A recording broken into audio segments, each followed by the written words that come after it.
The fight to save America's weather lab in Colorado could come down to whether a court believes it was President Trump trying to punish this state. The punishment for the anti-Semitic firebomber in Boulder is a lifetime, plus a few thousand years on top of that. Another small town handing out speed camera tickets left and right, but is it legal? And 7 years after cowards attacked a school, only a hero's name is remembered. Tonight on Next.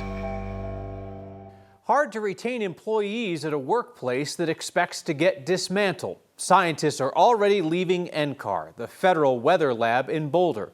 Court documents say employees are headed for the exits following the Trump administration's promises to dismantle NCAR. Our Spencer Seuscher was in court today where a nonprofit is suing to stop what it says is illegal retaliation against this state. This federal lab in Boulder is at the forefront of weather science, powering the hurricane forecasts, wildfire models, and severe storm warnings that keep Americans safe. So why would convicted Mesa County Clerk Tina Peters be the reason for the destruction of this place? That was argued in this federal courtroom Thursday. NCAR, the Boulder nonprofit that manages the lab, is suing to block the federal government from transferring NCAR's supercomputer center to the University of Wyoming. NCAR alleges NCAR is under attack in the first place, in part because President Donald Trump has it out for Colorado. NCAR's lawyers laid out a timeline of revenge. On August 21st, the president wrote on Truth Social, "Let Tina Peters out of jail right now. If she's not released, I'm going to take harsh measures." And he took issue with Colorado's mail-in voting. 12 days later, Trump moved Space Command out of Colorado Springs. The problem I have with Colorado, one of the big problems, they do mail-in voting. In early December, Trump demanded her release again, called Democrat Governor Jared Polis a sleazebag, and then issued a meritless pardon. Less than a week later, the White House announced it was breaking up NCAR. In February, the lawsuit says the National Science Foundation sent NCAR's director multiple letters, saying it was transferring NCAR's supercomputer center away. But the lawsuit says the decision was made illegally before the public could weigh in and before NCAR was given a chance to respond. The Department of Justice argued in court Thursday there was no final decision yet, so there were no processes that were bypassed. And even if Colorado was being targeted, NCAR is not the state of Colorado. Now a judge will decide if he'll block the breakup until the lawsuit plays out. The judge also noted in court today that the government documents suggest two other possible motives here: NCAR's climate change research and its DEI programs. Judge R. Brooke Jackson says he will issue a written decision on whether to issue an injunction, quote, as promptly as possible, and I just looked, hasn't happened yet. That would be incredibly prompt. I try to avoid harm whenever possible, but especially that irreparable harm that they talk about in court. That's the real bad stuff. A lot of irreparable harm. They say that they're losing scientists already, and the government's response to that is, well, they were leaving before they should have. That was premature. This wasn't a final decision. Why are they already leaving? Have you seen the letters? Right? Yeah, no, the letters were pretty clear that that place was in deep, deep trouble. Spencer, thank you. I want to bring in 9 News meteorologist Chris Bianchi now to talk about what does this practically mean, right? I mean, obviously it's jobs here in our community, but in terms of the work that that lab does to keep us safe and informed. Yeah, and Kyle, want to give you an idea about that. So is this something that actually affects your weather forecast or not? So what NCAR is, just in a general basis, it's the backbone of atmospheric and climate research. But of course, you just heard about not only the backbone of atmospheric research, but also the supercomputer that's up in Cheyenne, Wyoming. I'll give you a little background here. When I come into work and I sit down and look at some of the computer forecast models, two of those key models, the short-range model and the American GFS model, those are two of the probably 4 or 5 main models I'm looking at on a daily basis. Two of those are, the data from that is stored up in Cheyenne, Wyoming at that supercomputer. So this is stuff I'm using on a daily basis to tell you whether or not it's going to rain or snow. And I want to kind of emphasize a thing here at the bottom. This is something that actually affects the quality of weather forecasts. You get rid of NCAR or it gets dismantled or anything like that, not only are we going to decrease the quality of those forecasts, but future research into things like climate change, how it's affecting our weather, all that is going to go out the window, unfortunately, if this gets dismantled. This would be a really bad thing and would affect, again, how your weather forecasts come to be. Breaking it down at that level of detail. Thank you, Chris. The man who carried out the anti-Semitic firebombing attack on Boulder's Pearl Street Mall was sentenced to life in prison today after pleading guilty to more than 100 state charges, including murder. Mohammed Solomon pleaded guilty to 101 charges related to that attack last June. He was the man who threw Molotov cocktails at a group gathered in support of Israeli hostages captured by Hamas. One woman there, 82-year-old Karen Diamond, was killed. More than a dozen others were injured. Today, some of the survivors faced Solomon in court, describing the pain they felt that day and the trauma and fear they feel to this day. I will never forget the immense heat from the flames of the Molotov cocktail on my back. When I'm alone and close my eyes, I can vividly see Karen's body in flames as I bend over, fruitlessly trying to stamp them out. And just as I think they are, they somehow rekindle. Each time I pass a gas station, that stench of gasoline is a reminder of the singed nose hairs and the burnt flesh from that day. Solomon also addressed the court through a translator, claiming that his attack was not driven by anti-Semitism, hatred of Jews, but by opposition to the state of Israel.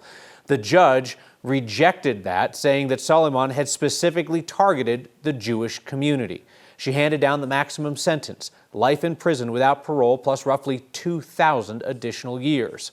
Solomon also faces federal charges which could carry the death penalty. In court, he asked the state for the death penalty, which does not exist in Colorado. He said it would be the only way to offer justice to Karen Diamond, the woman he killed. If you drive Weld County Road 49, there's a decent chance you've got a ticket to prove it. Our consumer investigator, Steve Steger, got a bunch of tickets refunded in Kersey, and now Steve's buried in complaints out of Hudson, where the locals say the speed camera popped up with no warning. It's required by state law. Sounds like a case for the man they call Steve on your side. I looked all over for where I was speeding at. It was a camera no one seemed to know about and no one could seem to find. I couldn't find any camera taking pictures. But guess what? We found it, thanks to a newly posted Google Street View on County Road 49 in Hudson. Hudson's police chief told Steve on your side they put this trailer out on the northbound side of the road for 3 weeks, then took it out. And he told the town council it was pretty profitable during those 3 weeks. The northbound camera right now that we just installed 3 weeks ago is like 1,000 a day. 1,000 tickets a day is a lot when you consider how many cars drive that stretch daily. I have about 5,500 cars a day that travel that road. And so 1/5 of those drivers are getting tickets right now. Based on our measurements, that camera was about a football field away from this 55-mile-per-hour sign, but it was sitting in a 40-mile-per-hour zone. The only notice you get about it being 40 miles an hour is a sign a third of a mile back. Our bill up to now, just since it's been installed, is over $200. A lot of people who drive that stretch daily say they had no idea that camera was there. So far, we have in our household accrued $240 in tickets. This is like with me being really careful. And they should have. There's supposed to be a 30-day warning period where warnings are issued to drivers rather than tickets. We didn't receive any of those. She's right. State law requires a warning period for new camera systems and public notice for each new system on the town's website. We've asked the chief about that. He hasn't yet responded to us. Can you provide specific dates of when that 30-day warning period started before that trailer started issuing tickets? Luckily, we got our hands on this mid-April meeting where a council member asked the question for us. Well, that 30-day warning period started in 24 when we started that safety corridor. You heard that right. 2024, a year and a half before that trailer parked on the northbound side of the road. The chief says the town considers the warning period for the camera placed on the other side in 2024 to be the warning for this new camera in 2026. Defense attorney Jeremy Lowe says that's not exactly what the law says. It says with every new system, there needs to be a new warning period. This is not the same camera system. This isn't even in the same location. Lowe says anyone who got a ticket should fight it and argue you should have gotten a warning. And the camera was only up for 3 weeks, right? And so none of the tickets should be anything but warnings at this point. The amount of tickets too, that's huge. Meantime, at last night's meeting, the town council seemed to admit something doesn't seem right. We wouldn't have Channel 9 News out there if it was nothing. There's a problem and we need to get to it. And if it was our fault or whatever, we need to review it and see what was going on. So I'm no math expert, but 1,000 tickets a day for 21 days, $40 a pop, $840,000. Now, I don't know if that's the real number because we've asked for it and we've been told that Hudson doesn't have responsive records for how many tickets were written, but I'm guessing those dispute hearings are going to be pretty busy. By the way, a bill just passed out of the state Senate that will require municipalities to actually mail warnings during their warning period. It's now working through the House with a committee hearing tomorrow, Kyle. And I did get a response, by the way. I got a response this afternoon, just late this afternoon, from the town manager who says that the word system they feel is defined, or they say state law defines it as more than just one piece of equipment, more than just a camera. It's the whole system, writing tickets. And so they feel that that system has been in place on that roadway for that long, so they didn't need to re-trigger the 30-day warning period. But they did say that the town council indicated they'd like to change their law and start to issue a 30-day warning period whenever they put a new camera up. If they want people to slow down, warning 1 in 5 drivers would certainly get people to slow down. Or maybe they just want sweet, sweet American cash. I mean, yeah, it's quite a bit. Steve Sager, thank you. Don't let yesterday's snow fool you. Cities across Colorado are still in drought and taking new steps to reduce people's water use.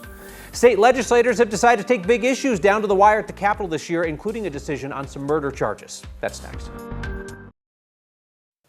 Add Frisco to the list of communities in Colorado with mandatory water restrictions. As of tomorrow, people there will only be able to water lawns twice a week and only between 6 and 9 p.m. Town says its watershed got about half of its average snowfall. They're reassuring folks this is just precautionary. They don't think it's an emergency in Frisco. They don't think the town's drinking water is at risk. The restrictions means that businesses can only serve water to customers if they ask for it. Well, if this is what suffices for good news in the drought picture, Crispy, you're telling me that that a couple percentage points of our state no longer in drought? 3% of the state, Kyle, not 1, not 2, but 3% of Colorado is now drought-free. Yay. Yeah, we went from 100% of the state in drought to 97%. A little splotch here of El Paso County and Colorado Springs on down to Pueblo. Worth noting, though, on a more serious note, that this does not reflect all the rain and the snow that we picked up last week. The drought monitor is released every Thursday, but it goes through the previous Tuesday morning's precipitation. That makes sense. It's released on Thursday, but it only counts the stuff through the previous Tuesday morning. So this does not count the stuff last week. There will be some substantial improvement in next week's update. So we got a lot of water yesterday. In fact, Boulder and Fort Collins both about doubled their year-to-date precipitation from this week's storm alone. So great news on that front. We really did need this moisture. Still getting a little bit here across northern Colorado. Not a ton that's reaching the ground, but some showers tonight and early tomorrow across the northeastern plains. A little rain in a few spots, but the general story, the big warm up into next week with temperatures in the mid-80s on Monday. Mother's Day, isolated showers and storms both days this weekend. But if you got outdoor plans this weekend, keep them. It's going to be pretty nice out there with temperatures in the 70s and again, 80s next week. State legislators are down to the final days of this session with several major policies still up for debate, including a multi-million-dollar Tabor refund and a big change to how some murder cases are prosecuted. Right now, even unintentional killings can be prosecuted as first-degree murder if they happen as a result of, quote, conduct that creates a grave risk with extreme indifference to the value of human life. A Democrat-backed bill would downgrade most of those so-called extreme indifference murder cases to second-degree murder if only one person was killed. Spokesperson for the governor told us today he does not support that bill as currently written. Veto. Legislators are still discussing whether the state can withhold $300 million in your Tabor refunds over the next 2 fiscal years to make up for an overpayment last year. State budget writers want to use that money to balance the budget. Not clear if it's legal, though. And there's a $700 million elephant in the room because lawmakers are still considering a proposal to try and head off a conservative-backed ballot initiative that would force the state to put hundreds of millions of dollars toward road construction. We're on veto watch for several other controversial bills waiting for the governor's decision. There's a bill similar to one he vetoed last year that would strengthen union bargaining power. And the governor's indicated he may veto a bill doing away with credit card swipe fees on the sales tax portion of transactions. That's getting major pushback from credit card companies and banks. The governor says he's still considering the impact of national regulations there. Looking for something to add to your reading list? I have a suggestion for you, a recommendation of some great local reporting that didn't come from our newsroom, but is worth your time. That's next. May I make a recommendation? It's journalism that is not from our team, but I think you'll find it worth reading. No surprise, it is Denbright again, doing really thoughtful work that just stops you in your tracks. The latest from Kyle Harris and Kevin Beatty at Denbright tells the story of Suzanne McKinney, a woman who's been living in her bright yellow car in Denver for the past decade. It's the story of how the Washington Park neighborhood is divided over the best way to help her. As Denver struggles to reach people living on the streets who are service resistant, Denbright took the time to get to know one woman, her story, and the constellation of people who have been impacted by her homelessness. Even if you're not in the neighborhood or Denver at all, I think that you will appreciate this read. It is an in-depth and nuanced take on a complicated and difficult issue. You can find the full article linked on the Next social media pages or at 9news.com/next. Today marks 7 years since the shooting at STEM School Highlands Ranch. The names of the two shooters, now sentenced to life in prison, have faded from memory. Kendrick Castillo, the young hero who gave his life to save his classmates, he is who is remembered. Late last year, a memorial to Kendrick's heroism was unveiled outside his school. It honors his deep Christian faith, his love for his friends and his family, and his favorite hobbies, robotics and Jeeps.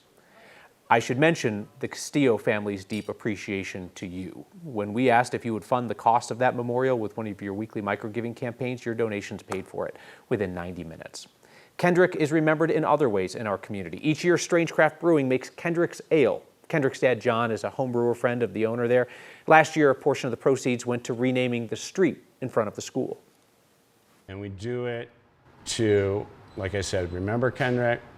We've been donating portion of the proceeds since the first batch and helped John and Maria get Kendrick Castillo Way down in Highlands Ranch, which was amazing every time I drive down C-470 and see that. The Castillo family's focus now is seeking canonization for Kendrick, a process that has started in the Catholic Church with gathering information about his life and his acts. We're back with your feedback next. Feedback via text, all caps. Don't want a ticket? Don't speed, idiots. Now, I think we're all agreed, right, that speeding is dangerous. The question here is the way that these small towns up north are going about it and whether they want to truly reduce speeding or also just collect a bucket of cash. That's the reason why we've been looking at their warning systems versus just rolling it out and issuing thousands of tickets. Doug writes in to say, who gives a flying F about NCAR? This affects virtually nobody. Well, Doug, if you were watching the program tonight, you heard meteorologist Chris Bianchi explain in depth how gutting NCAR is going to drastically impact weather forecasting, which keeps everybody safe. Now, it's possible that you also have deep expertise on this issue and just chose not to include it. It's also possible that you were just a really angry dude on the internet. See you next time.